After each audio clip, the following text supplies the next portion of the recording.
Welcome to Season 2 of the Coach Pony podcast, where our goal is to help you learn the critical business skills that you need to succeed as a coach.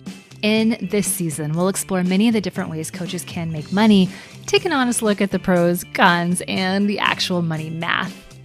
In this episode, we're talking about retreats, and I'll share 2 disasters that happened on 2 different retreats I hosted and what I did to recover. So if you enjoy embarrassing stories and lessons learned, this is the episode for you. I've done several retreats in my business, and I will say that they were pretty fun overall. However, 2 of them started out as absolute disasters. So I want to talk about what happened and what I did to fix them. And in fact, the very first retreat I did, the very first attempt I made at doing a retreat was a disaster. Our story begins back in 2013 with my first retreat attempt. I had seen a lot of people doing retreats, and I thought they looked like so much fun. Who does not want to get paid to go on vacation with their business? And not this girl. I love the idea of getting paid to go on vacation. And with that in mind, I decided randomly to have a retreat. So I booked a place in Costa Rica because I really wanted to go there. I threw up a very simple webpage with limited information, and I chose a whole lot of really lovely photos of parrots to sell the idea that Costa Rica was a place that was going to be super fun to visit. You can already tell that this is going to end really well, can't you? I did not think about the concrete outcomes I was offering, besides the idea to take your career on vacation and deep dive into your passion, neither of which is specific enough for people to pony up the money to attend a retreat and pay for the flight and hotel. It seems really obvious now, and you should absolutely be rolling your eyes at me, but in my eagerness to get away and host my very first retreat, I didn't see it that way at the time. And not surprisingly, I had very little, i.e. zero, interest in my parrot-filled Costa Rica retreat. I lost the $500 deposit on the hotel when I had to cancel, and I felt pretty terrible about myself. Aw, Christy. But I'm fairly optimistic, so I decided to focus on progress, not perfection, and I chalked it all up to a very big lesson learned. I needed to have a bigger point to my retreat and a clearer outcome than just taking your career on vacation and a desire for myself to want to travel. I really needed to think about the benefit as it related to my clients and express that first and foremost, and worry about the travel and the experience and the country maybe a little bit less. So flash forward, and the way I recovered from that debacle was simple. First off, I waited a while. In fact, I waited over a year before attempting and planning another retreat. And when I did, when I started to plan, I had a much different approach. Instead of throwing things together and just being focused on taking myself and my husband on vacation, I prepared a beautiful designer-made PDF outlining everything the attendees could expect on the retreat, including the big benefit and big outcome. At the end of the retreat, they would walk out the door feeling X, Y, and Z. I also spent time really detailing the overall luxury experience because this was going to be a luxury all expenses retreat, as well as the very specific results that my people could take home once they were done. Again, I know I'm repeating myself here, but the results were very important. This is what people are spending money on. They needed to feel like they're walking out the door with something very tangible and very worthwhile. After I did all of that and planned it, I then created a list of people that I knew would benefit from attending the retreat. And I started with my existing client base because at this point, it was a year later, I had a strong client base and I had a strong community. And finally, before I ever booked the hotel, I put together a very detailed marketing plan. I knew I was going to reach out personally to the people in my existing client base and then over email to my bigger community. And I wanted to make sure I had another arrow in my bow in terms of my marketing plan in order to fill the remaining seats. And I decided I was going to do more guest blogging with a call to action to check out my retreat if my contact list failed me and I still had extra spaces. And then, after doing all of that planning and getting super clear and everything, only then did I book the hotel. All right. I emailed people and it worked. A bunch of my clients signed up. And then I also did a couple of guest blogs because I still had 1 or 2 empty spaces, and that worked as well. I got an extra couple of people from that, and the retreat was a success. Oh, yeah. I was able to fill every seat but one. We held it in Sonoma, California, which was a lot easier on me because I live in the Bay Area. And we had an amazing time. And the best news was that we managed to stay in the black, which was a relief because, as you recall, my first attempt, it's not even a real retreat, but my first attempt at a retreat ended up in disaster with no attendees and me $500 in the red. Overall, this retreat that I held in Sonoma was exactly what I hoped it would be. It was a success. My clients walked out the door completely energized comparative to how they walked in the door with a 6-month plan in hand for their careers. And I got a super fun vacation and free wine tasting out of it as well, because that's one of the things we did on the retreat. Since it went so well, and because I am eternally optimistic, I decided to do a bigger retreat the next year. I decided to expand on my initial retreat idea and do a much bigger event that was set up slightly differently. The first retreat was very luxury focused. Everything was included: black car service from the airport, food, wine, pampering, all sorts of stuff.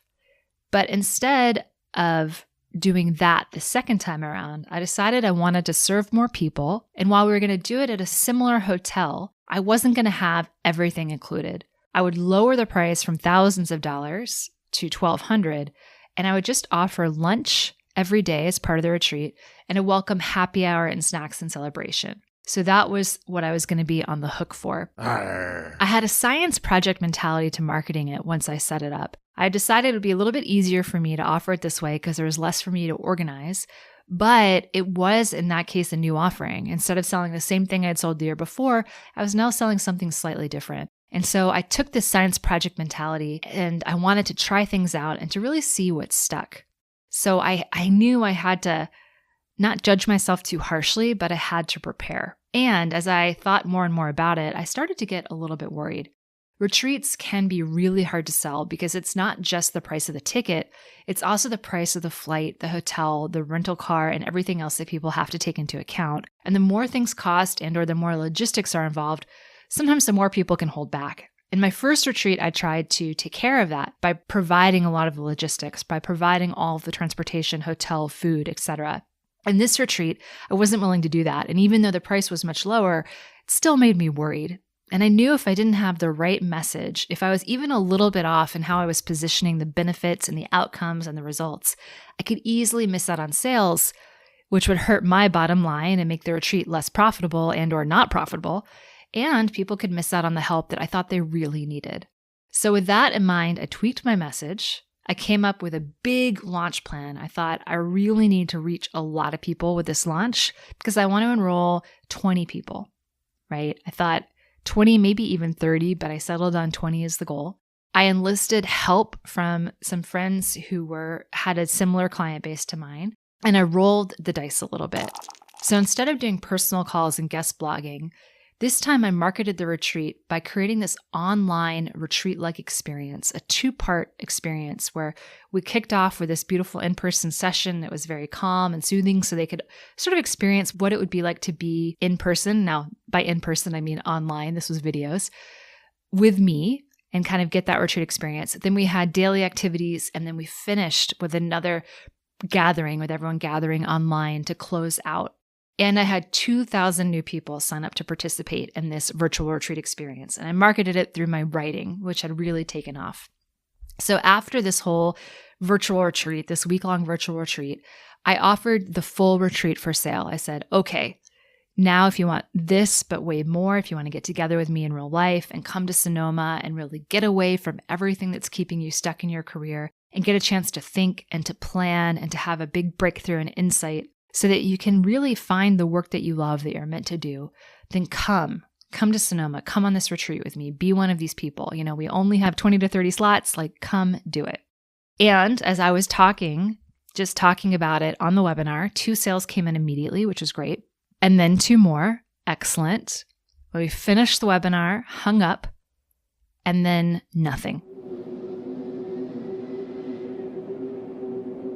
And the next day, nothing. And the next day, nothing. I had spent weeks planning this huge free experience. Thousands of people had signed up. Everyone seemed to love it. And 4 sales. 4 sales. I was nowhere even close to my target. And I was definitely going to lose a lot of money if we went forward with only 4 people. It was not my finest moment as a salesperson and as someone selling a program, but this, remember, was new to me. So I went back and I poured a glass of wine and I sat down on my couch. And then, if we're going to be brutally honest here, I poured another glass of wine. And then I thought about what went wrong. So think about it for a second. Based on what you know of sales and everything I've shared so far in these podcast episodes, what went wrong? Can you guess? Well, if you think about what I've already told you, when I sold the first retreat in the past, I sold it from a phone call primarily and from personal emails, really where I was able to talk directly to the person. And I did that because a retreat is a big expense for people. In the case of the first one, it was $4,000 or $5,000. And so they really needed to feel connected with me in person, in that personal way, in order to feel good about coming to the retreat. If they were going to spend a lot of money on me, they needed to feel like I was worth it. Because it was not just the cost of the retreat, it was the cost of the flight or the car ride and the hotel and breakfast and dinner and everything else.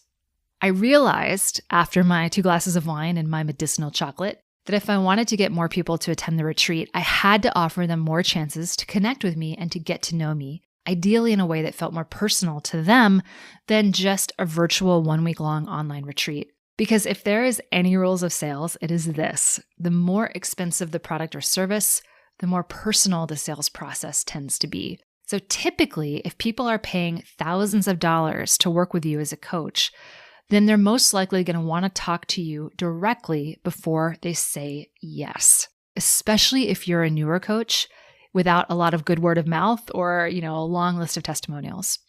Given that, I dusted off my backup plan. I had a backup plan. I had thought through this. I had treated it like a science project. So what I did in this case is I brought back my introductory 45-minute long private coaching session that I had previously retired. I didn't offer it anymore in my business. And I emailed everyone in my email community who had attended the virtual retreat, so about 2,000 people, and I told them that they could get this introductory coaching session for $100 for 3 days. I was shocked because I sold way more of them than I expected or really wanted to sell. And it was left me having to do like 40 of these 45-minute calls, which was way more than I wanted because I didn't need to get that many people into the retreat. I turned off my sales cart early. I actually stopped selling it 2 days before I was planning to because I just was so full. But the good news was I now had a motivated interest list of people who are paying to talk to me. So they had signaled to me that they had money for personal development and they were interested in working with me and spending that money on me. And what I did is on the phone, I of course delivered that introductory coaching package, which is a great package. It helped them see that they were really stuck in their careers and that they needed more help. And for the ones where it made sense, I then gave them a chance to come to the retreat. I shared with them about it. I shared with them why I thought it would really benefit them right now. And voila, sales. People started to say yes. And we sold about 15 people into the retreat. So folks were spending a few $1,000s all in to attend this event, and they really needed that additional touch point with me before they were willing to say yes. And because this retreat was basically a new offering, it wasn't a rerun of my last retreat, so I kind of didn't have the same testimonials or credibility because it was a new program. Talking with me really reassured them that this was worth spending that time and money and booking those flights and making that trip. The thing I did wrong was clearly not really thinking through the client experience before I put all of this energy and effort into a big launch.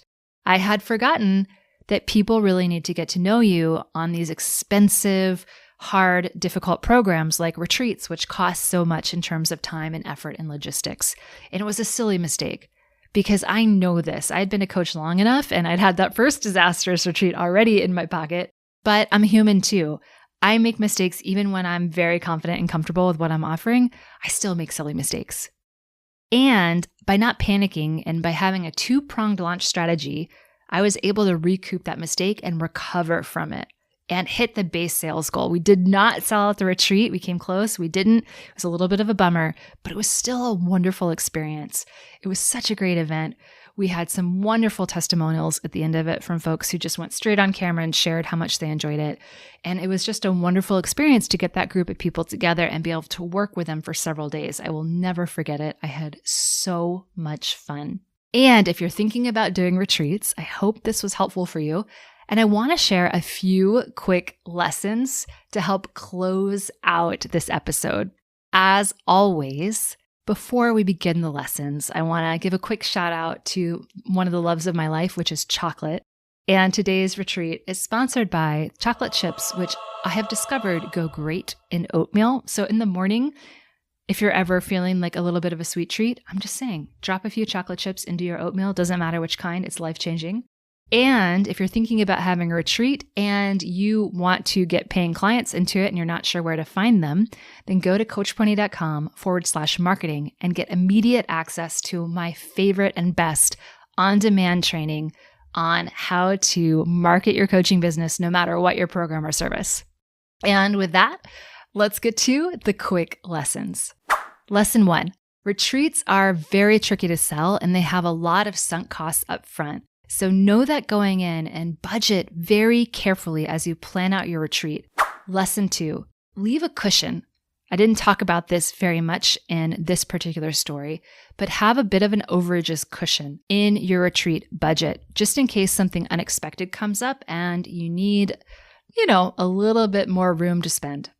Lesson 3, make sure people understand exactly what they'll be getting out of your retreat. Be as clear as possible about what the real concrete result is and what will change for them. Why should they spend not only money, but time and travel, likely, with you? So get real on that concrete benefit.